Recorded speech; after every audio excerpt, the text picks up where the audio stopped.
welcome to another episode of the Black Test Podcast. Find us everywhere you find podcasts. I'm your host, Rod. Joined as always by my co-host, Karen. And we are live on a Monday night. Okay, I took a nap, so we got a late start. Mm-hmm. I didn't know how tired I was, but sound like me. Yeah, that is what Karen says every time she takes a nap. Yeah, you lay down and you be like, okay, and then like it's you know they said online and it's kind of hilarious. They was like they do something dangerous. They lay down and don't set an alarm because your nap could be 15 minutes, 30 minutes, 3 hours, or tomorrow. You never know. That's true. I was tired. I've been doing this upper body workout, and I did it 2 days in a row. And I think I was just feeling it.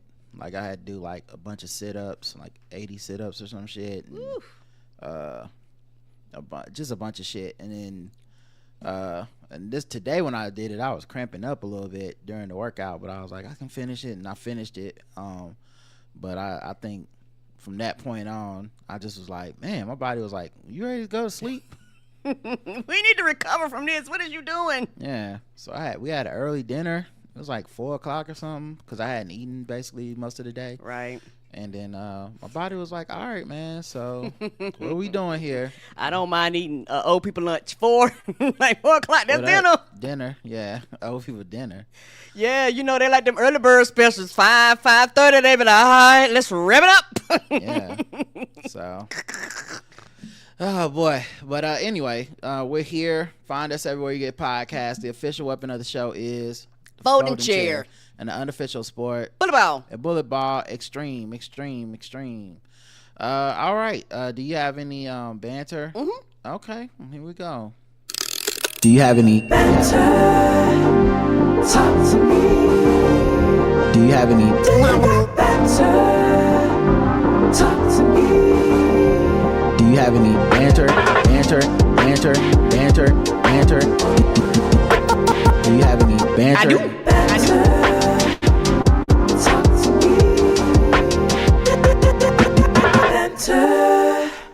Talk to me. Do you have any banter? I do. Banter. All right. My first banter, I don't know why I do this, and Roger corrected me several times, but my brain is like anytime you have any form of like an egg and cheese on the muffin, it's a McMuffin. Because I went to a place and I wanted a sausage, egg, and cheese on a muffin, and I kept saying, yeah, I want that sausage, egg, and cheese McMuffin. I treat that shit like foil, like aluminum foil. It's just foil. You know how you use some things, you say foil is foil. Yes. But you know, Reynolds is Reynolds wrap. Yeah, it's what most people consider when Kleenex. Xerox. Yes. Yeah, like a general name. So I just kept saying, yeah, I want that McMuffin. And Ron was like, it's not a McMuffin. I was like, damn it, it's on the muffin and it's bacon, egg, and cheese or whatever. It's a McMuffin. I'm not sure. My brain won't get the Mick out of it. It's like McDonald's just own that. It's a Mick whatever the hell I had in my mind. And no matter how many times he correct me, it was a Mick sausage. McMuffin, you mean? I mean McMuffin. McMuffin sausage. A sausage McMuffin? Yes.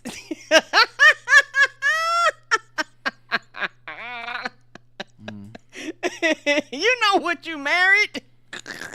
If Marc Maron doesn't use his last episode to finally reveal WTF, I'm going to be so upset with him. Okay, I woke up this morning and found out he is retiring from podcasting. He's ending his podcast anyway. Right.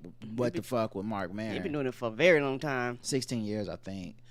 15 or 16. But anyway, he's ending it, and I've listened to the episodes, and I've never heard him say what the fuck. Like, what is the fuck? Nope. So hopefully this last episode, he can just finally like tell us, so let us know what it is. Because I don't want to end the show without finding out. You know, it's like, you know, ending Lost and then them being like, oh, it's about the journey. No, I wanted to know the answer to what had happened. So yeah, let us know. Well, my next one, which is my last one, on my tablet, Roger has some Rick and Morty comics, and they're like not connected to like the TV show. They're like kind of an offshoot in like its own little universe. And I was reading it, and I don't know why I will forever be 10 in my heart. They went through this like whole page, a page and a half, almost 2 pages of ball jokes, and it was all about balls. And the whole time, that was the funniest shit in the world to me reading it. I just laughed and laughed and laughed and laughed and laughed the whole time. And then I got to the end, and Rick was like, "Yeah, talking about a lot of balls." And I don't know, that just sent me over the over the top. I was eating my dinner with the old people at the at the blue light special dinner, and it was just hilarious to me. I will never get over a good balls joke until the day I die. Yeah, immature jokes still work. Sometimes they work the best. Yes, they do. Anybody remember when Will Smith dropped a new rap album recently? Me neither. Okay. Mm-mm. I did not listen to that. Didn't even think about it. I'm gonna tell y'all something, man. I know this is gonna be blasphemy to a lot of y'all because y'all can't help yourselves, and a lot of y'all aren't real, in my opinion. I shouldn't say real, but y'all don't keep up with new hip hop music. Y'all just eternally return to the same era over and over and over again. And you only like new niggas that sound like the old niggas from back then, which is fine, but still, that's just not my cup of tea. I'm ready to progress and move on. I respect that stuff. I listen to it as well, but I just don't want to stay stuck there. Anyway, my point being, that's how they get y'all. That's how they get y'all. That's why y'all listening to Andre 3000 Flute album, trying to convince me that I need to listen to that bullshit, and whatever his piano album is, that's just him fucking around. That's why y'all listening to Will Smith do old people shit and not be rapping good and trying to convince me that that's all right. Like, I'm not against old rappers. Like, me either. Some old rappers have put out some dope ass albums, yes, they in have. my opinion, but y'all don't never be talking about them. Y'all don't listen to them. Nope. If I mention like an old rapper that's doing something dope, y'all be, what? Yeah, LL Cool J put out an album, and that shit was flames. LL Cool J, The Force, that joint was good, like real good, better than it had any right being. Like, it's just interesting when people decide to tap in, and like, I'm not saying there's nothing wrong with even old man rap. I feel like Common had recently put out old man rap album.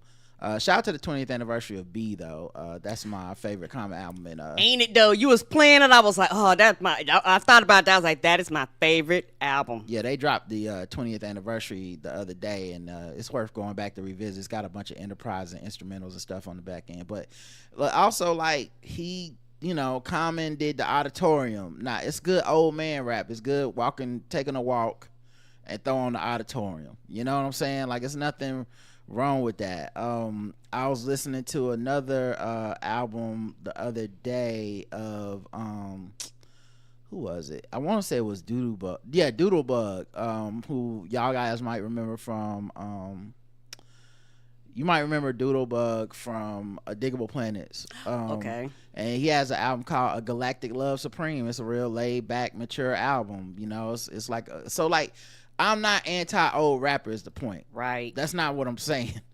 I'm just saying you can't get sucked into the old rapper nostalgia vacuum where you out here like, let me get this Will Smith a spin. Now you know that Willard is not finna do that in 2025. Not in 2025. He's not finna burn it all down.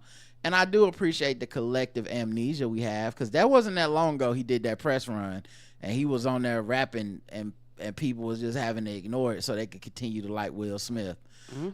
So yeah, no offense to that, man, but come on, brother, you knew it was double wood when you came up with the idea. There's no way you thought like, I'm gonna be touring stadiums with this shit in 2025. There's no way.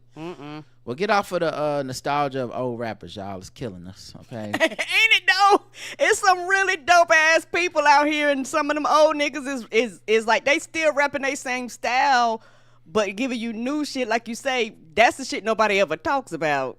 I'm reading this book, Black Broadway in Washington D.C. It's really good, very informative. It's kind of like, it's a book that like almost like a textbook. Like, it's very much just information, anecdotal stories and stuff. It's not necessarily trying to tie together the strongest narratives or keep you involved with just the same couple of people, but it's just going through a history. And it's just so good because we need to be reminded of our history. Many of us are experiencing something right now that I think those of us, especially born in the late 70s, early 80s, it's like this disassociative thing that happens in history and in life where you're like, this is not the history that I was taught as a kid. I was told America fought for civil rights and the land of the free, and how the activists really got things done, and that presidents are supposed to listen to people, and the marches did this and all that. America can live up to its highest ideals and shit. And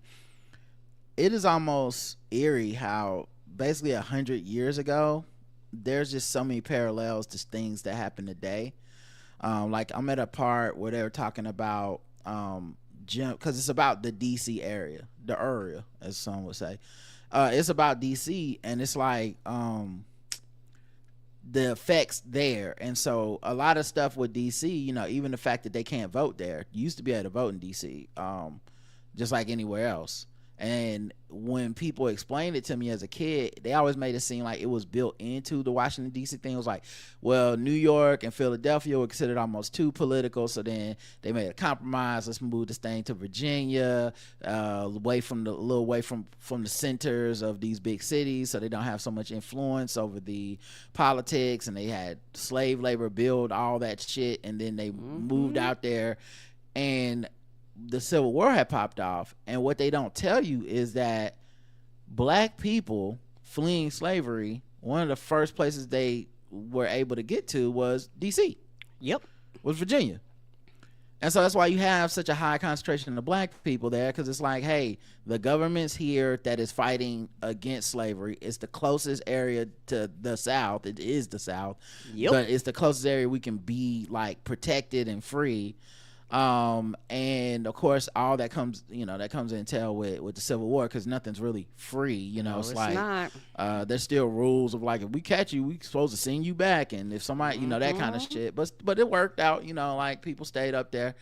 And of course, as black people got there, here come the racism, right? It's like, ooh, it's getting kind of dark. All of a sudden, we ain't got it until they show up. Then all of a sudden, it shows up. Yeah, and so then they end up, because black people had access to voting for a while, and they basically end up saying like, whoa, not here. It's too many of y'all. Y'all are picking too many people that are pro-black or anti-racist or whatever, and it's affecting the politics and the policies.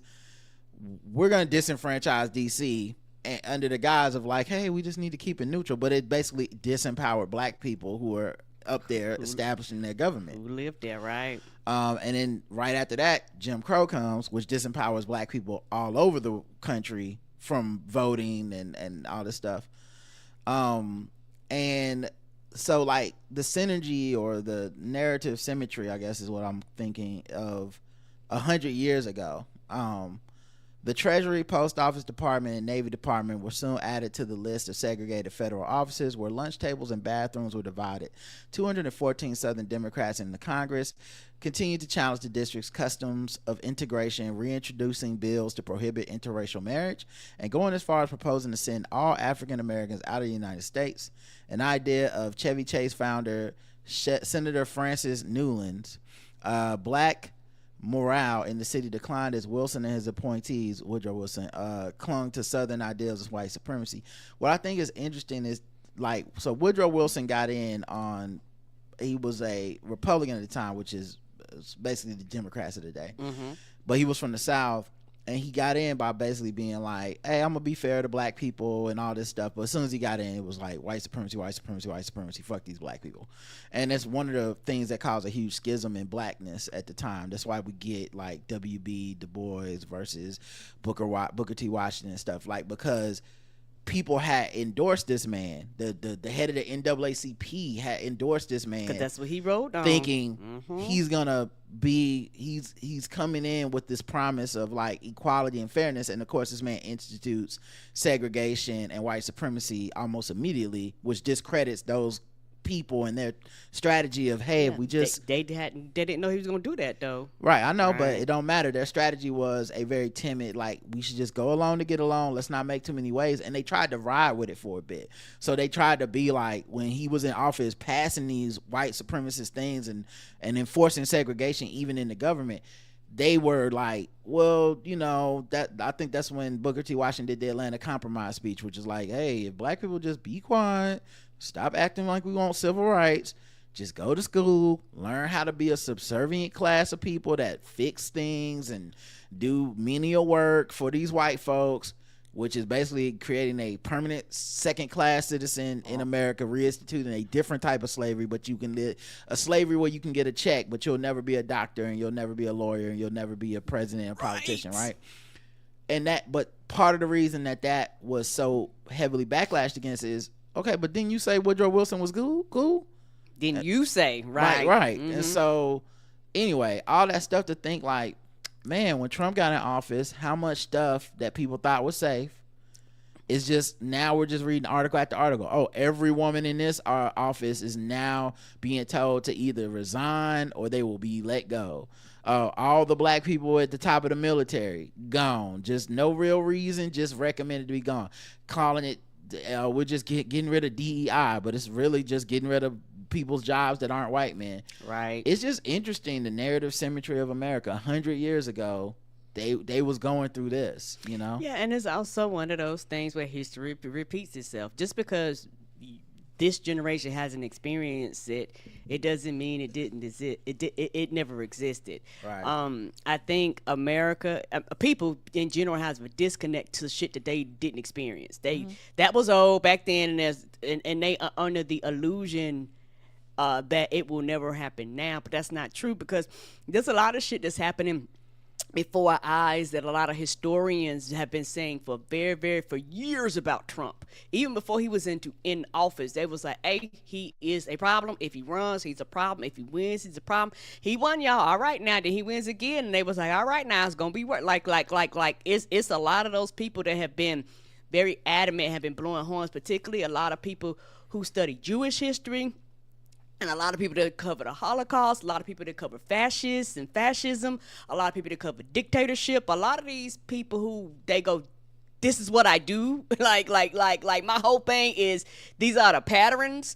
They have been very adamant about these things, because people go, well, how could it happen? Bitch, it's happening right now. Mm-hmm. But a lot of people have lulled themselves and lied to themselves and won't push back against it. That's how it happens.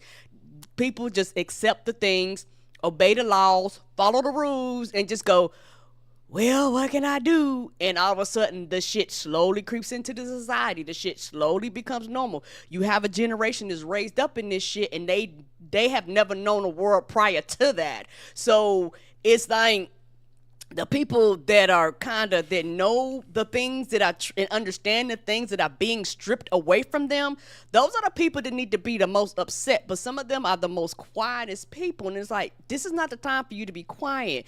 And then you're gonna have 50 years from now, they're gonna be like, well, how did they let that happen? That's how they let that happen. Do you think Hitler and all these people just came in overnight? No, it was a slow burning process till eventually it decimated freedoms. You don't have rights. All of a sudden, you can't do shit. You're getting locked up for no reason. You're getting deported for no reason. That shit didn't happen overnight. It's a doctrination, and it's a whole generation that's being bought up in this doctrination that. Indoctrination, but yeah. I mean, indoctrination. I'm sorry. That it's okay to be at the highest office in this country and lie. It's okay not to be held accountable for your actions. Like it's a whole generation that believes that, because this is what they're seeing in politics. They're seeing these things. And children aren't stupid. They know these things ain't right. And because this is the opposite of what you've taught them, and this is the opposite of some of what they've been taught in school. What they've been taught in school about politics and what children are seeing now is the fucking opposite. They've been told we got 3 branches of government. They've been told it's accountability. They've been told this, and this. This is what they've been told. And they're looking at the real world, or turning on the TV. They see the shit that's happening. They see the shit that's happening online. It's the opposite of what the fuck they've been taught. How do you think they're supposed to process this?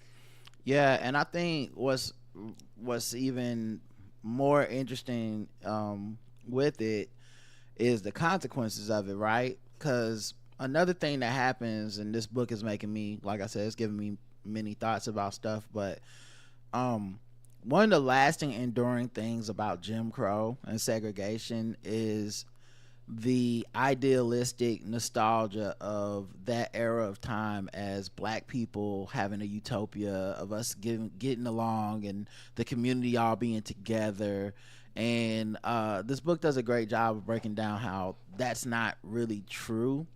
But because also you had like vast amounts of colorism, even with W.B. Du Bois being against Booker T. Washington, he still believed in some talented 10th shit, which is like only a small percentage of black people are worth investing in, and they should be the only ones we listen to when it comes to like what the race should do and all this stuff. You know, the Negro problem was still, you know, all of the rage at the time. And so what I think is very interesting there is that, and lasts to this day, but it just made me think about it differently. So I've always felt like, even with what we do, like, let's just keep it to podcasting. There are two types of black podcasters, right? They're black people who exist at the will of the community of black people. Meaning our show could not exist if we did anything that I think pissed off the majority of black people. Like, it wouldn't take long. It wouldn't be like immediate, but like, because we built up 15, 16 years of goodwill. Like, it's not like we're some assholes, but like, right. If tomorrow we just came out here and was like, man, Trump is really making a lot of sense to us tomorrow, like, it wouldn't take long. Eventually we would be out of business. It'd be fucking insane. And I'm not saying that we pander or anything. We don't do, that's not how we move, but like, that is our business model. Is we are super serving black people who are giving us you know, whether it's a like, a click, a listen, a donation, a subscription, whatever, we are super serving a group of people in the community that want to see us exist because of what we represent and how it makes them feel. Okay? Agreed. Then there's this other model that is selling your blackness to whiteness, and I don't mean that as everybody's some type of sellout. I mean, these are just business models. You could be a righteous person, but your job depends on some white people that's an executive, some white people that's at a company, some white people that are sponsors. And if those people say you are no longer tenable, now you need to either figure out a way to survive out for the community, or you're out of business, right? Right. That's what Jim Crow did to a lot of black people, meaning there was an elite type of black person that was hobnobbing and moving in white spaces because that's what that 8 years of Reconstruction allowed. Like, hey, you can go be a politician, you can be a business owner, you can do this. And it wasn't until the North and the United States government abandoned black people in the South that you get the most lynchings ever in like 8 years. Like, it's just consecutive year after year after year, just like vigilante justice, all this stuff, like just intimidation, racism, all kinds of stuff. But it took the government going, we don't see what's happening down there. Good luck. We're not sending any troops. All right. Okay. So my point being, those business models persist to this day. Those people who were robbed of their ability to move within whiteness and to get close to white money and white power structures and stuff, those people had by necessity to be pushed into the community. Meaning, yes, if you owned a bank, white people were not coming to your bank, and you could not get a loan from white people to keep your bank afloat. You had to go serve the black community. You had to. The idea of that nostalgic view of utopia of like black people where we were just building so much power is kind of built on a falsehood that everyone was with it. There were a lot of people who like could not stand under black people, but what the fuck were they gonna do? Where were they gonna go? Yeah, like white people weren't allowing some black people to be cool. It was like, no. Even if you agree with us 100%, you could agree with white supremacy. We're not respecting you or treating you as an equal. Right. Booker T. Washington did all that Atlanta compromise shit of like, listen, we need to stop making waves, white people getting mad. And Woodrow Wilson was still like, and fuck him too. Like, he come up here and I still tell him fuck him to his face, basically, and send his ass back down to the South and be like, I'm not changing a goddamn thing. Right. So it's just funny, like colorism, a lot of that comes out of this era, right? Where darker skinned black people were considered like your outdoors people and stuff. But it's once you get back into this community where we're forced to be together, it's like, well, we're going to institute another hierarchy. Light skinned people are the white people of black people now. Like we are going to treat this talented 10th is a very light skinned talented 10th, and we're making the decision for the rest of you Negroes. Obviously based on a lot of psychological shit dealing with slavery and colorism and all that. But it just made me think about, you still see those echoes to this day. And I think it kind of, you can feel it in the decisions that have to be made, right? So like creatively, financially, whatever decisions, what's your base in the black community or with blackness? If your move is, I just need to please my bosses at ESPN to keep my check, then it makes sense that maybe you're shitting on Kaepernick a little bit harder than, you know, somebody else would in that position. Because to you, it's like, my responsibility, when it ultimately comes down to it, I don't have to please all y'all. Right. You know, you see it happen all the time where people pull the like, listen, I don't care what the black people saying, I'm gonna be the one to say, and like, to me, there's like a tongue-in-cheek thing of it. Like, it's funny sometimes, and it makes sense sometimes. If, you know, when we, like, with our stuff, we are beholden to the black community. So like, when we say those things, we either mean it or we just are understanding like, hey, I know black people don't agree with this, but Popeyes ain't that good or whatever, you know, whatever. But there's a type of authoritarian, like, I'm telling you blacks, this paternalistic, like, almost looking down. What y'all need to be doing is cause commanding. Your check ain't really from us in that way. You don't need that percentage of the community co-signing what you're doing. And so when you start moving funny, it's just like, well, they moving funny, but what are we gonna do? Stop their YouTube deal? They're gonna get that YouTube deal. What are we gonna do? Stop them from being on, you know, some right wing like podcast circuit or whatever? You can't do, like, you can't stop Sage Steele. Sage Steele needs to impress a handful of white people to stay afloat. She's made her decision. Right. She didn't. Every single black person not liking her is actually capital for her. It's like, hey, black people don't like me. Can I get a check? You know. So it's just weird that over 100 years ago, you know, Jim Crow, like, this shit has effects to this day. Jim Crow being gone, quote unquote, you know, like, this, like, we've had civil rights, but that business model has not changed for people. It's, you either get your money from a handful of white folks or you get your money from the black community if you're black and you're talking about blackness. That's it. I agree, and it's also one of those things, like, when you look at it, a lot of the quote-unquote division that people see within blackness, that's always been there too, and that's hard for people to understand. They were like, why aren't we unified? It was never 100% unification because of slavery.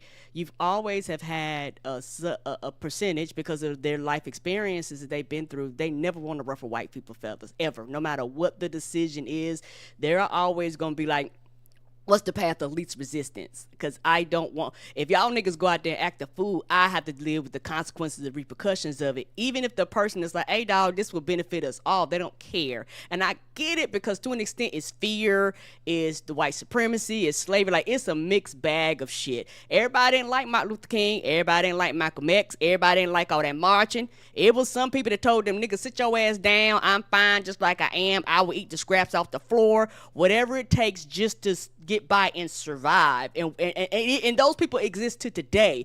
So it's one of those things, like, whenever you do certain things, you have to be like, well, I have to ignore you because you don't see the bigger picture, because you're talking to me out of fear. You're talking to me because you're scared. I know you never will march. I know you never will protest. I know you would consistently say how everything I'm doing is making these white folks mad. I get that, but I still have to do these things on your behalf.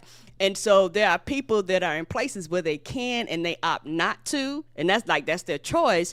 But I have a microphone and I have a voice, and I'm not going to just sit back and let this injustice happen and act like the shit don't exist, you know, for whatever reason. Like, it's just something within me that just will not allow that to happen, because I have the platform where I can do those things.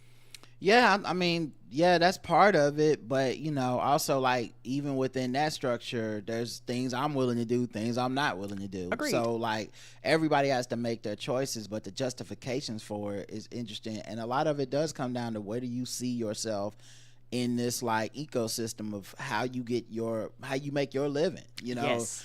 People are not really willing to risk how they make a living. Nope. So there's like a privilege, but also like a level of restriction around it.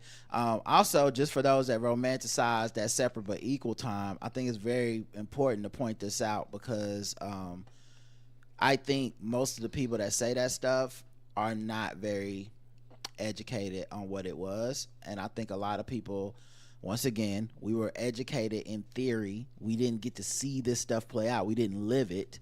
So a lot of us will think it's very revolutionary to be like, black people were better off under segregation or whatever, right?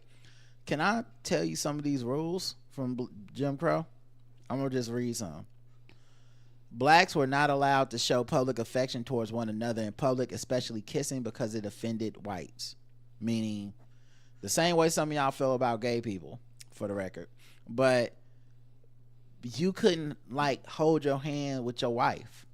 You were not free in that way. You could not kiss your wife, your husband, you were not free to be loved in public. Loved by each other. We're not talking about interracial love. Just black people existing in primarily majority black cities even. It was like, nah, we can fuck you up for that. Jim Crow etiquette prescribed that blacks were introduced to whites, never whites to blacks. For example, Mr. Peters, the white person, this is Charlie, the black person, what I spoke to you about. You notice what else happened in there? Mr. Peters, the white person, this is Charlie, the black person. Right? Not Mr. Jones, Charlie. You don't have to respect that. Whites did not use courtesy titles or of respect that when referring to blacks. For example, Mr., Mrs., Miss, Sir, or Ma'am. Instead, blacks were called by their first names. Blacks had to use courtesy titles when referring to whites and were not allowed to call them by their first names. This is like some children shit. Like how your child can call you mama, but they can't call you, Pam. That kind of shit. Except any white person. Any white person walking down the street. They got to be Mr. or Mrs. something. And you got to be Rod or Karen. If a black person rode in a car driven by a white person, the black person sat in the back seat or the back of a truck. Now, that's just Uber now, but at the time, it was a sign of disrespect because sitting in the passenger seat meant we were equals. We were having conversation. It's like, no, boy, get in the back like a piece of luggage or equipment. White motorists had the right of way at all intersections. That was the craziest one to me. Because it's already enough. They probably didn't have a lot of street lights back then. But it's already enough to be at a four-way intersection and be like, wait, I'm making a left. That means I wait for everyone. Then it's my turn. Imagine you just get to an intersection as white people and you just don't get to go. You don't get to go. You have to wait there till all the traffic fucking clear. Whenever the white people are not there, and these white folks was enjoying that privilege, quote unquote. Mm-hmm. A black male could not offer his hand to shake hands with a white male because it implied being socially equal. Obviously, a black male could not offer his hand to any other part of his body to a white woman because then he risks being accused of rape. Blacks and whites were not supposed to eat together. If they did eat together, whites were to be served first, and you had to put a partition between them. Meaning white people and black people cannot be in this same. It's like this the white section, it's the black section, and the foods come out. The white people had to get their food first, no matter what order they came in. None of that shit. These are the most trivial, silly, bullshit things, but just imagine how inconvenient this is for everyone who thinks, but we was better off under segregation and equal. This is that separate but equal, but your textbooks are white hand-me-down textbooks with holes and pages missing from 5 years ago, and your school is run down, and you don't got none of the stuff that they got, but then they say, at least you got your own school. What the fuck do that mean, dog? You're not giving me a fair resources. Under no circumstance was a black male to offer to light the cigarette of a white female because that gesture implied intimacy. So yeah, that's just some of them. Yeah, and as somebody from the South and as somebody who got family members, I have an aunt that was a small child during this era, and she will tell you, and I've sit down and talked to her. And this is why I don't believe this shit is made up, because you can tell when you talk to people and they be like, really? Yes, bitch, real. Like this shit wasn't made up. Like, what do you mean made up? Who thinks it's made up? Not really made up, but when you talk to people and you tell people about the Jim Crow, it goes back to, it's hard for people to fathom that because they didn't live it and experience it, and they don't have people around them sometimes to actually tell them, like actually I am a living witness that these things happen, kind of orally, to keep these things in the forefront of people's minds. So I don't think made up necessarily is the right word, but I hear you. I think what it is that people think it's distant. That's a better word. They don't my bad. That's a better word. Yes. They don't think that people are among us that experience these things. They don't think that, like, and the other thing, I think the biggest part that has done us a huge disservice is that people believe there's this linear progress of America, that if you look at it tomorrow, it'll be better than it was the day before. And it's been a roller coaster of progress. It's been black people, gay people, women, somebody wins some freedom that is not a group of just white men. And then white men try to take it down to the studs, take it all back. And that backlash is real and prolonged. Jim Crow lasted, I think, 100 years before you get the civil rights movement. Like, these are not short. Like, this idea you can take a little bit of backstep. Like, it's one of the things I always thought was so arrogant and privileged about the burn it down people. I was like, you've never had it burned down. No. Because like, burn down, and then what, bitch? Then what? The ancestral DNA doesn't live in you that says burn down my protections. Right. Because everything that's been built up, black people had to build up in this country and then erect some level of protection around it that we are not able to do by our own, like our lonesome. That 13% spread throughout the country is not able to enforce these things. You do need a government. You do need some people you need a hand in the White House that will send down federal troops. You need somebody at the DOJ that will investigate that black death by the police. You need it. People just think they don't need it because they think there's safety rails on. And a large part of that is from the propaganda of our education system that make people think this was all just a linear slope. Hey man, somebody had to put the bullet in to shoot Martin Luther King. He ain't died of old age. And he wasn't mourned immediately by everybody. So like, you need to know these things, and I think this is where I will say, and I don't mean to I hopefully don't take too much offense to it, but this is where everybody's need to feel good all the time hurts us. Yes. As a community, as a people. And I don't mean just black people, I mean American people in the world. Your escapism, I need to be entertained, I don't want to revisit anything painful, I don't want to learn anything that makes me feel bad. That's where they get you. The same people banning the books about history are happy that you are like, I don't want to read about no slavery, I don't want to read about no civil rights bullshit. They're happy for that. They're happy that the only way you're gonna learn is through entertainment. That it takes an episode of The Watchmen to teach America about Tulsa. Right. They glad you didn't crack a book open and find out about Tulsa on your own. They love that. They want you to feel that escape, because when they banned the books about Tulsa and all you have left is the TV shows, no one's learning about it anymore. So I just find it to be like, it's very convenient how these strange motivations, one to kind of escape trauma and the other to bring the things that were traumatic back into societal forefront. Both of these exist at the same time from two groups that are equal opposite each other, and yet it gets us here where we are right now.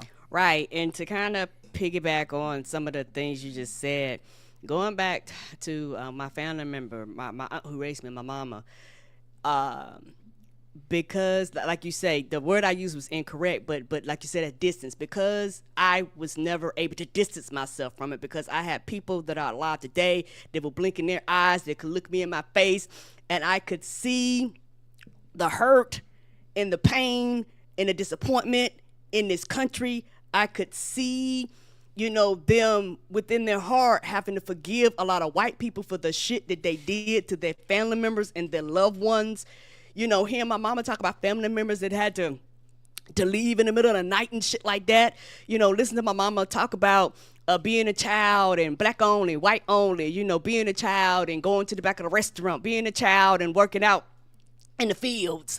And my mama, she was telling me, she was saying that she was so thankful when they passed the laws that said that you could not keep children out of school but so many days. See, history's repeating itself because now they're trying to strip all that shit away. Mm-hmm. And so it's very important. The story I'm telling is very important because years ago, that law about the children having to miss so many days, you know, parents get tired of that shit. That wasn't always a law. So because my family worked down south in the cotton field and shit like that, worked out on the farm, my mama used to tell me that during like cotton season, they wouldn't go to school for months on end.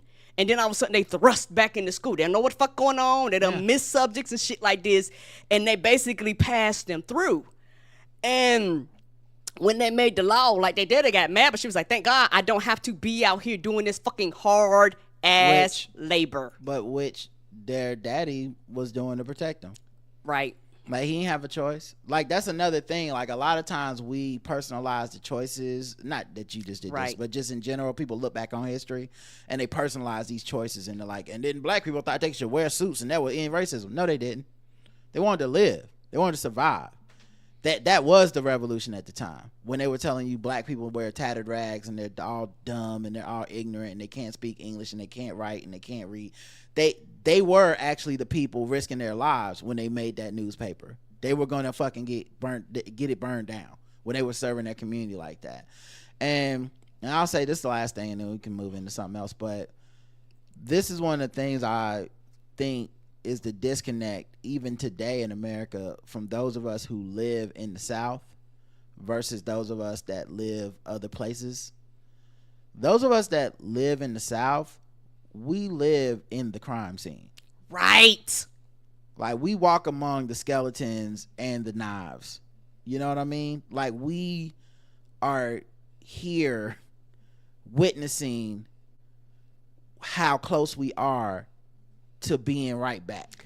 Right. That's why we're so adamant about it, and other parts of the country don't understand that. It's why I'm glad we have this show so that people can hear the passion in our voices, because it's often trivialized in other spaces. The black people who are like, no, we do need to vote, and we're risking a lot with this whole, like, I'm so revolutionary, I'm gonna be okay either way. We won't be okay. We will not. Like this, like we're here by the bridges where the water hoses are at and the dogs were let loose. We're here by we're here with the ancestors of the people that killed and took over black government in Wilmington. Yes. Like that is in our ancestral DNA.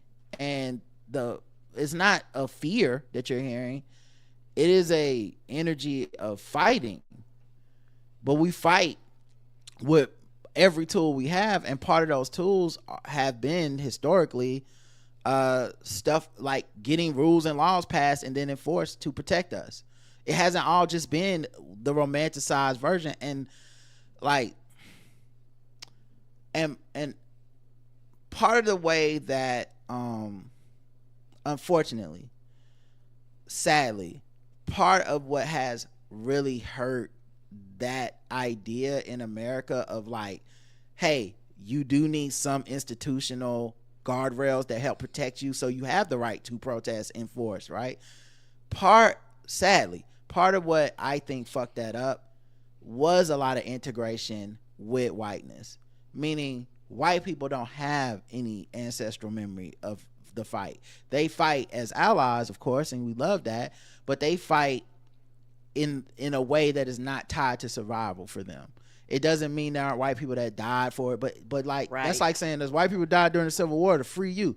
them white people didn't die for that reason. There was some that I'm sure there was a handful, but the majority didn't just wake up and go, I'm sick of black slavery. That's not what happened. The majority of the money making states in America were like, we finna make our own country. Fuck y'all. And they went, no the fuck you ain't. Come back. You're not gonna divide the country. That's what it was. But what did we teach our kids? It was because they care so much about slavery, right? We allow that type of misinformation to exist. But also, when you combine that coalition, you end up with people that think burn it all down, right? Because you ain't never had nothing burned down. It's all you're a burner. You know what I mean? Damn, that's a very huge irony with the Bernie Sanders shit we've been talking lately. But you're a burner, like you're a person that, whether even if you think like your thought isn't burning shit is wrong, it's we just burned the wrong shit. And it's like, no, what we're saying is, if white people catch a cold, we get the flu, meaning if you burn it all down, it'll be even worse for us, but you don't live here. You go back to your house. It's those, when we saw the protests during the pandemic, and those white people came to DC and they were in the street burning shit, and then black people from the community had to come and put the fires out and tell them get the fuck out of here. And people was like, oh, why? See, this is what's wrong with black people. They not being revolutionary enough. It's like, no, I live here. That means something for me. You get to go back home where the police don't fuck you up. I don't. So you burn it and then you go back to Seattle and I'm stuck. And now what? Because your freedom and your whatever this was, your display was not a real consequence to you. It was tourism for you. And so I think in a lot of cases that's how we end up in this idea of like the real coward is the black people in South Carolina that wanted Biden. They're the real cowards. And I'm like, those are the only brave people in this process. They're the only brave people because they put it on the line and they knew, like, hey, y'all talk a good game, y'all won't live it. And we'll just end up like y'all did with Hillary. We'll end up like what happened with Kamala. Like, y'all actually don't really believe this shit. And we just know because we would actually have to live with the consequences in a way you don't. Okay. Like, I was listening to a podcast at the time. It's two black people talking, but they got money, they're doing well. But after the election, their analysis is very much like ball up top. Hey, things we get. And I'm like, right, but I'll never be able to feel that way. My entire livelihood is based on the community. It's not hey, white people write me a check, do my show, I'll be all right. No, I won't be all right. And not just, but just also on a deeper level, we have to stay connected to that community. But what we do, we're not just handing out opinions and then looking at the numbers on the sheet. Like, the community lets us know what they think about what we have to say. Like, right. It's an ecosystem that we're in. But yeah, it's just all that stuff was what I was thinking about. Right, and it's also, I think for me, is one of the most important things that you just said, and I think this is why I'm very adamant and I feel very strongly, and like you said, when you talk to people in other parts of the country, they don't have to deal with this. A lot of times they just think we're too, quote-unquote, radical down south. Maybe. I don't know, because I feel like what I'm saying is there's a type of person that does not think we are radical enough. They think we are low information, cowardly black voters who voted for an old white man and Joe Biden. That's what they think. Right. They think real radical is voting for Bernie Sanders, who has no plans for blackness. Like, that's what they think. So I don't even think, I don't think they think we're radical. They have tricked themselves into thinking what our position is, the not radical one. Right. And it's also one of those things to where, because sometimes I think because of the disconnect, everybody, the people that are to the extremists, sometimes the things that they want, they feel like it's all or nothing, and they're not realistic. And that's a white gamble, right? Yes, that's a very white all or nothing, right? And I'm like, let's slowly chip at it. It's ball up top. It's check up. Like, we lost that day. It'll be all right. I expect to be here in 4 years. Right. And it's one of those things where, for me, I look at it completely different. And the most important thing you said is we live in the crime scene. I think that matters. If you live somewhere where you possibly could be living on top of your ancestors' grave, you could be living on top of an old plantation, you could be living on top of an old slave house and not even know it. You could be living on top of a mass grave and have no idea that's what they built these things where you live on top of, not really sometimes even knowing the history of some of these cities and why they named what they named, and it's some weird name, and come to find out that's some Confederate person back in such and such and such and such. And it's one of those things where when you live in areas like that, you're very adamant, because you go, it's a crime scene. You're going, it could be a crime scene again. Like there's nothing stopping. The bodies are buried here, and right. This is a mass grave, and we ride over it every day, but people are telling us that it's not that bad, that it can't go back to that. That was a long time ago. We'll be all right. What are you worried about? We're gonna bounce back and be more progressive than we were before. It's like, no, bitch, that's not realistic. And also, I wanted to talk about what you were saying about the burn it all down people. Mm-hmm. The thing is, they never can properly answer questions, and that's what's frustrating to me. That's why when people say burn it all down, I just I don't want to hear nothing you got to say. Because I look at you, and then what? And then what? Where's my protection? What happens to me when crimes are committed against me? What happens when the Klan rises again? How do I protect myself? You don't have answers for that. All you're saying is, bitch, burn it down. A system will take its place. A system will come around because of how people are. A system will take its place. Right. And so you can't tell me to burn it all down, and then you can't give me a rational and a reasonable and a logical explanation and expect me to follow you. Fuck you. I just want y'all to know that we started this podcast at like 10 o'clock at night in our apartment downstairs during quiet hours. I'm sorry. You know what? That's politics till we get mad. Let's just move on. Oh yeah, I'm angry. I'm sorry, y'all. Yeah. Let's just get out of this. It's everybody get 100. Yeah. Hopefully no one comes knocking on our door. I didn't mean to start it on this level, but I just have been thinking about this for a while. So that's what happened. All right, gender wars. We're going to war. Gender war. There's a war going on outside. Gender war. There's a war going on outside. Gender war. I just know our neighbors upstairs absolutely think you would be down here cussing me out, abusing me. And shit. Like, oh, I'm worried about that young black couple downstairs. One day you're gonna have somebody pull you. Sir, are you okay? Are you all right? Are you being abused? I'm trying to share my screen, guys. We're gonna see how this works out, and if y'all can hear it, because I'm back in Firefox, so I'm not 100% sure it's sharing it right. Is it showing me? Is it showing Twitter right now? I see Twitter. Okay, now we need to see if it lets the sound play, because in Chrome it wasn't allowing the sound to play. So let me know if y'all can hear. Ladies, sound. This man right here is broke. He's broke. Okay, did y'all hear any of that in the chat? I just need to know if y'all heard that. Yes. Okay, cool. So Firefox works. All right. So this gender war, the subtitle is, or the heading is, girl gets mad because he took her to Starbucks on their first date. Okay. And it looks like maybe a white girl and a brother is in the car. For some reason it says motivate on it. Okay. All right. So here we go. Ladies, this man right here. Oh, it's Vegas girl got mad on her man for taking her to Starbucks. Okay, it's definitely so we don't get this a lot. Interracial gender war. I don't know that kind of that's a different level of gender war. Hey, that mixes gender and race. Hey, y'all don't get no ideas out here, but I'm saying here is broke. He's broke. Look at him. Look at him. I'm gonna take you home. I'm gonna take you back home. I'm gonna take you back home. I'm gonna take you home. I look like this in your car right now, and you want to take me home. You sure about that? Oh yeah, absolutely. And you can get any other day, right? Just like you said, you can get any dude to come and pay for your meal and take you out and wine down you, right? I appreciate the music they obviously added in post of this sad whatever this music is. It's very dramatic. Also, I like that she got her face in it. Yeah, and was immediately like, look, I look like this. That's what was missing from that whack ass airport one. Mm-hmm. You gotta turn the camera so we can see both of y'all, so we can start making our analysis. The third thing, I like that he's not dressed up for a date. Mm-hmm. Like, he look like he just going to the gym, came from the gym, running errands or something. So like, he looked mad casual, and she's like, I'm over here looking cute, and look at what he's doing. You can get that at any time, right? So now we're not going on the date because you don't want to pay more than Starbucks.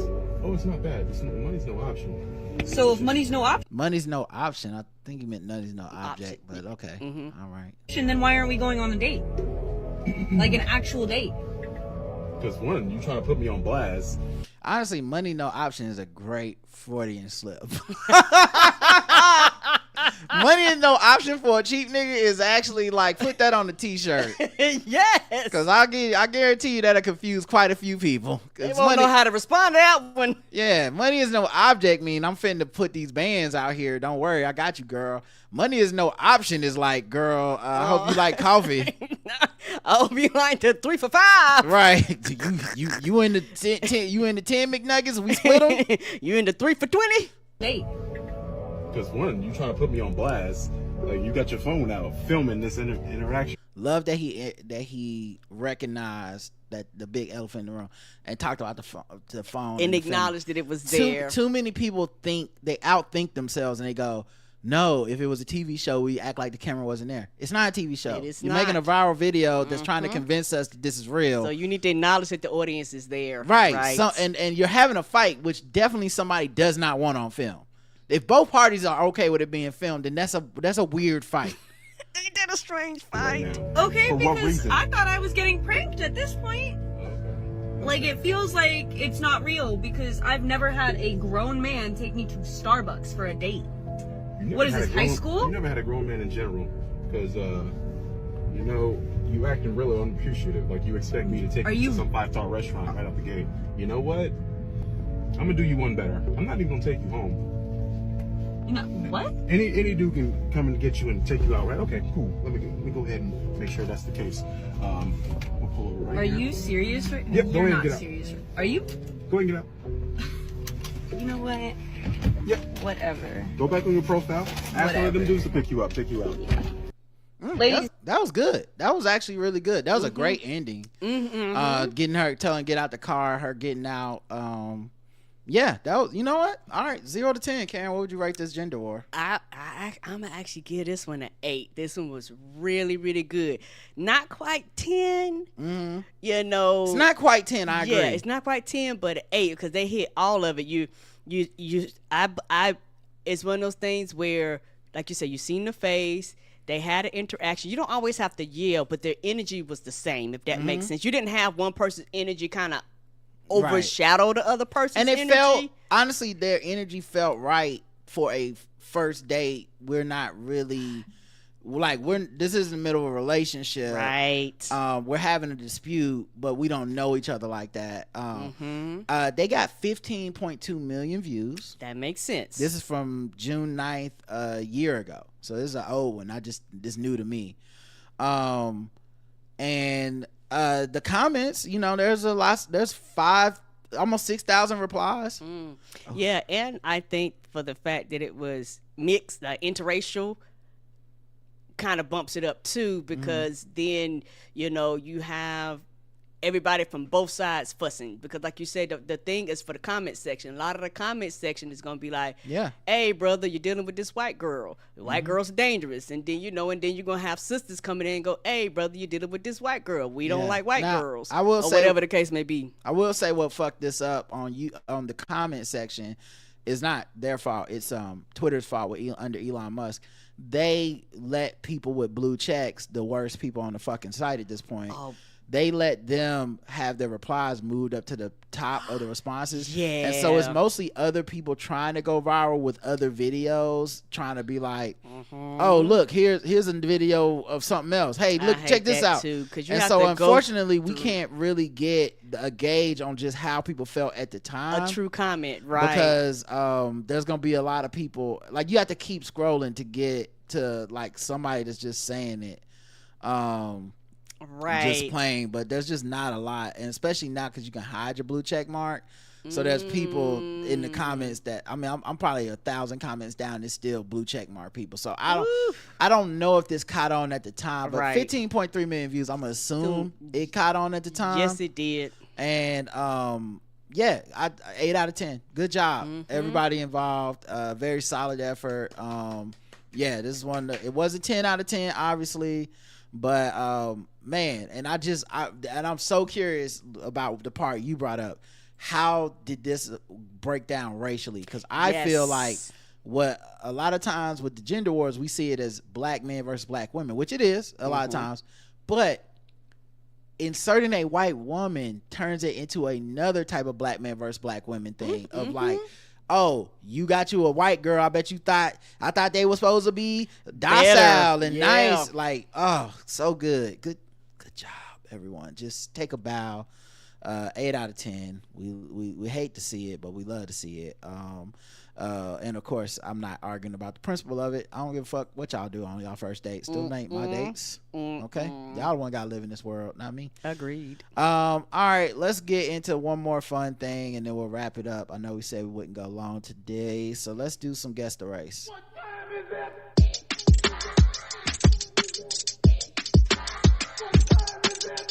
It's time to guess the race.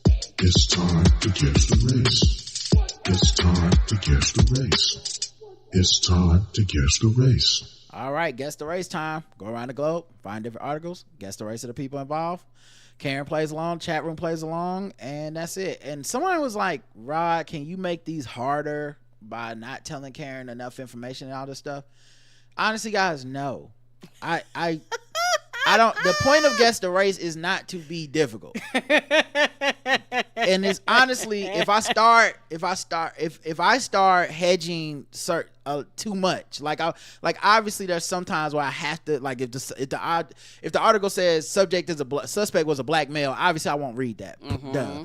But I can't hedge too much because then you're just reading my hedges, which is not about the game at all. And you'll be able to read me and be like, oh, he's not saying this because that's a white person and he don't want this information to give it away. So no, the game is the same. And and honestly, it makes it much more fun when y'all do all get it wrong. Yes, because you're going based off of your stereotypes, kind of. Yeah. None of y'all can say he tricked me or he just made it too difficult. No, this is what the article said. This is the information, and then you assumed some shit, and you was wrong because you're racist. After fondling ferret, suspect stole weasel. Oh no! Yeah. Is that dang? I'm about to say, is it a rodent? I'm assuming it is. Weasel? Yes. I think so. Okay. Yeah, I assume I don't know family enough with the squirrels, but I don't know. I don't know enough about the genus of either. it, but I guess he couldn't weasel his way out of this one. Police are searching for. I guess he couldn't pop out of that situation.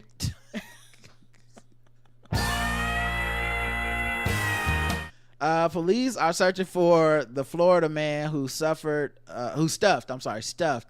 a $650 ferret into the front of his shorts and smuggled the purloined weasel out of a Petland store. God damn, that's an expensive ass weasel. Yeah, the ferret heist, cops say, occurred Tuesday afternoon in Jacksonville. Security Swipey, no swipey. Is Swiper a weasel? I think so. Oh, Yes. That's good. I just don't know. I just didn't know. Yes. Shout out to Dora the Explorer.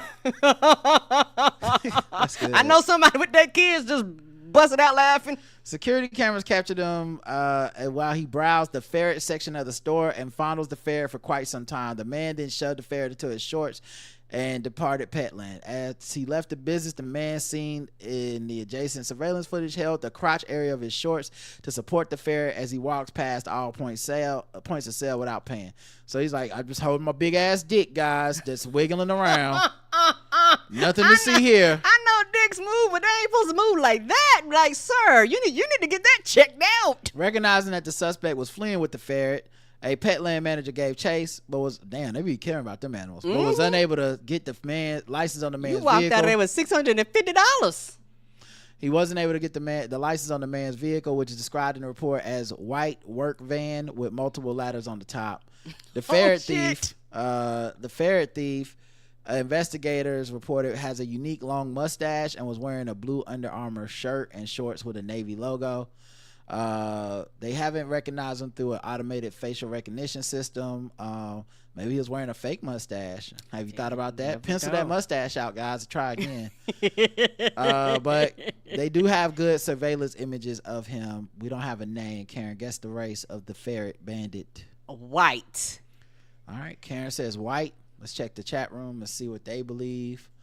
When we go to pet stores, we get dogs and cats. I mean, this dude literally ferreted away a Yes, ferret. he did. That's crazy.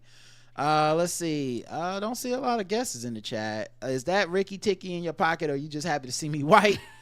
Who white and white as the van wasn't packing, packed a ferret white. The correct answer is white. Y'all got it.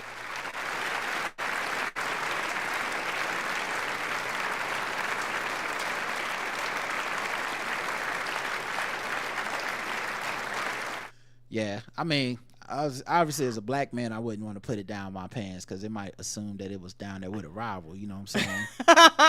You know what I'm saying? That's how we do, brothers. We all have huge penises. And look, if you have a dick print like that, good God. Yeah, that's probably why he really did it, to trick the ladies. Right? Or the gentlemen. He has with that mustache, actually, maybe the gentlemen's. You never know. He might have them chaps, but Yeah.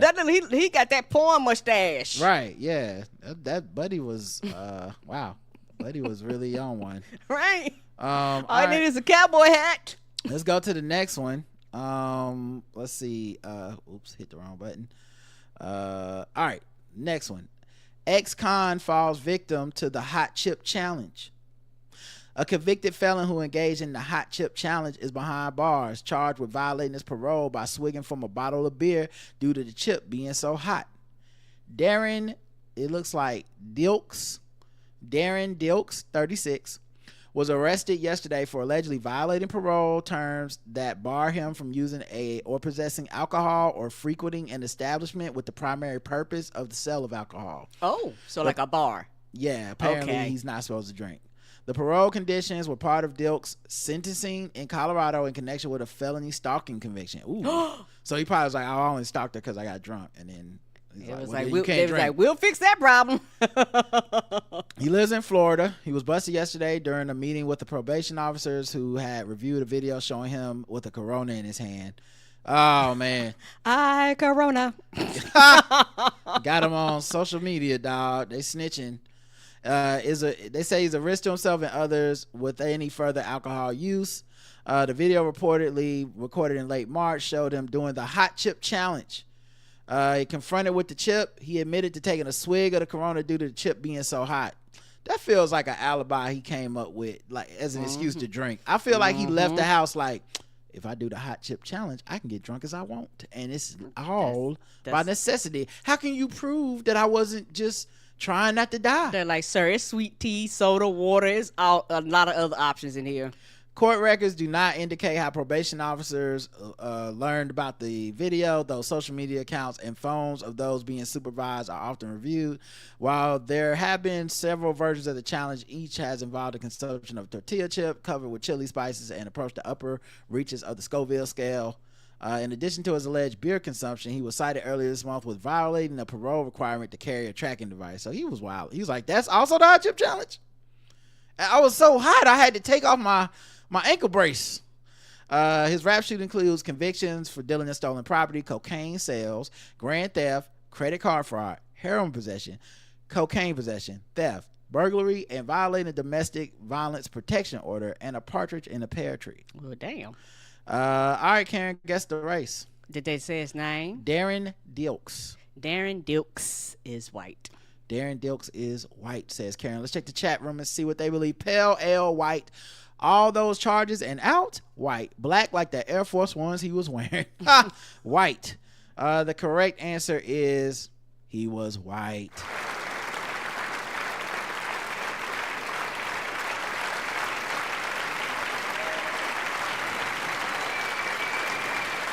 One person did miss it.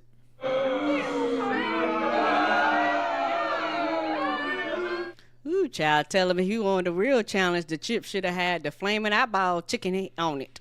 Yeah, it says Fear the Reaper on it. What I think is interesting is his last name is Dilks, Deilkes,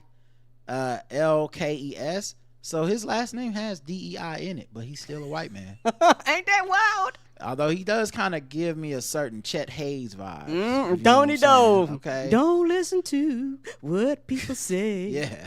Yes. The B in John B stands for beer, which he's Apparently not supposed to be it is. having anymore. No, you are not, sir. What are you doing, buddy? All right, Karen is 2 for 2, so let's go to the next one. Hey. That bitch was white! I ain't racist. How can I be racist about anybody or anything in my life? How can I? Call them niggas. Just call them niggas. It's time to get the Gold race. teeth, gold chain wearing, fried chicken and biscuit eating, monkey ate baboon, big guy, fast running, high jumping, spear chucking, 360-degree basketball. A registered sex offender who calls himself Master Bader has again been arrested for indecent exposure. This time, I don't know why that got me. this time inside of a grocery store in Seattle, Washington. Oh no! Describe- Living up to the name, ain't they? Yeah. Described as a prolific public masturbator by prosecutors, Keenan Pearson, 46, was collared earlier this month after being observed by witnesses openly masturbating in front of numerous members of the public, including children. When confronted by I love how it's the children. It's like, well, not the children.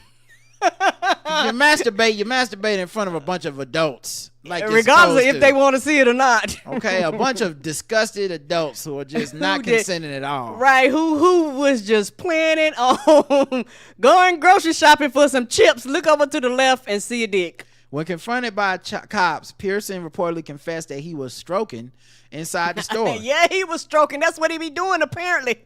Carter.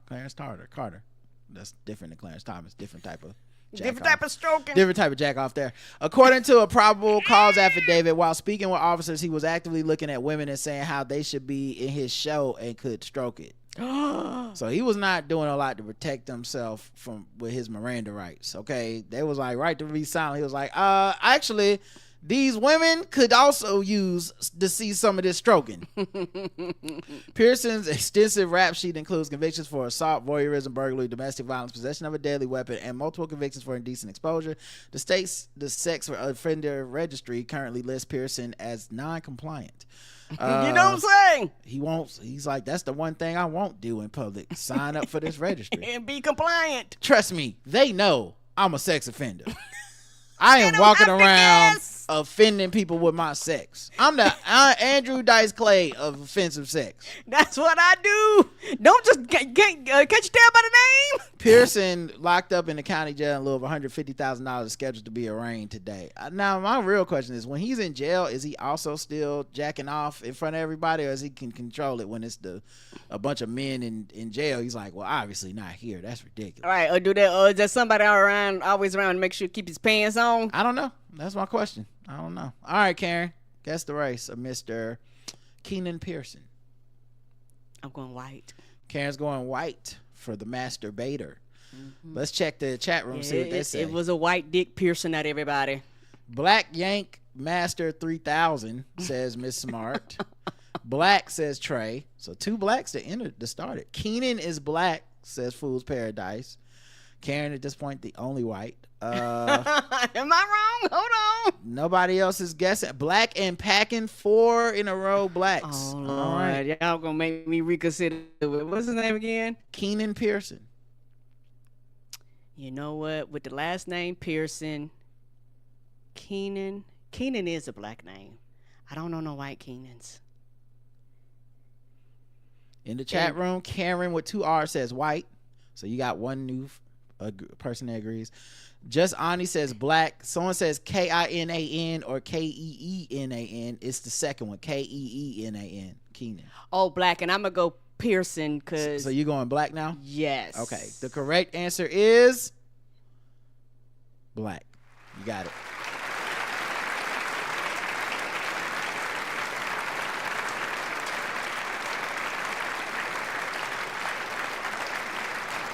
And one person missed it. Oh, that was the brother. Yeah. And I was like, you jacking off in public like that?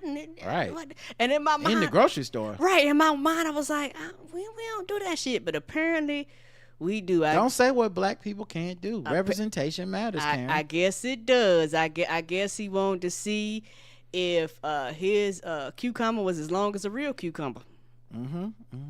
Let's get to sword ratchetness time. I think it would be an eggplant, but yes. Oh, I'm thinking about lymph. No, it's eggplant emoji. Don't worry about it. For penis, yes. But never mind. Or banana, but his didn't split.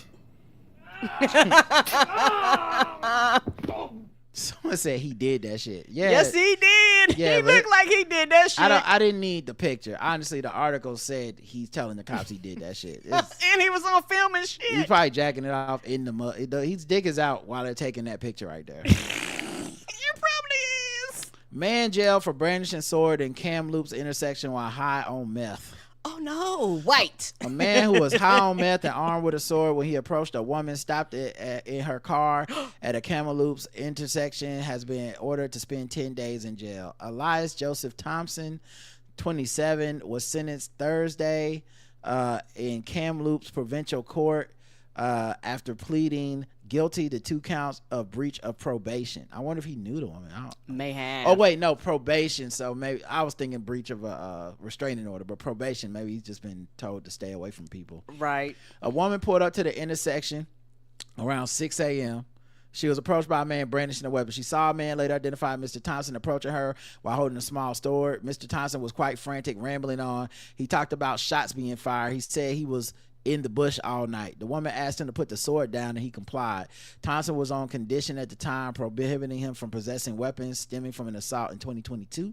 He also breached the no weapons condition May 23rd of 2024 when he showed up at the North Kamloops RCMP office on 7th Street claiming he was being chased. He was arrested for mischief after which time police found a large knife in his possession.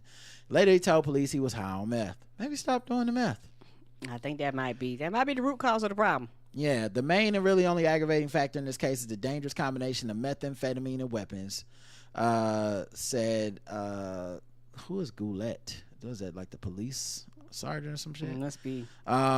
Anyway, he was using meth at the time, which led to significant paranoid events, said his lawyer. That said, Mr. Thompson has been doing some counseling while in custody. He's been sober since he's been in, which is almost a year now. Well, yeah, I mean, because that's not what a meth is. It ain't in the jail. Yeah. Kamloops Provincial Court Judge Roy Dickey went along with the proposal for a 10-day sentence, but Thompson won't be getting out of jail anytime soon.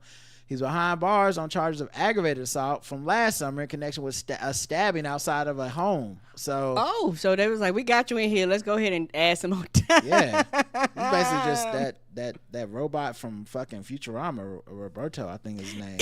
Yes, and I always had that Always knife. He stabbing fucking people people. up. Thompson is slated to return to court next month. So there you go. All right, we started on a very serious, somber note, but I feel like we picked it up at the end. We got a little humor in here for y'all. Yes, we did. A little weaselly. Yeah, thanks for listening, everybody. We appreciate you, and until next time, I love you. I love you too. Mwah. Bye, everyone.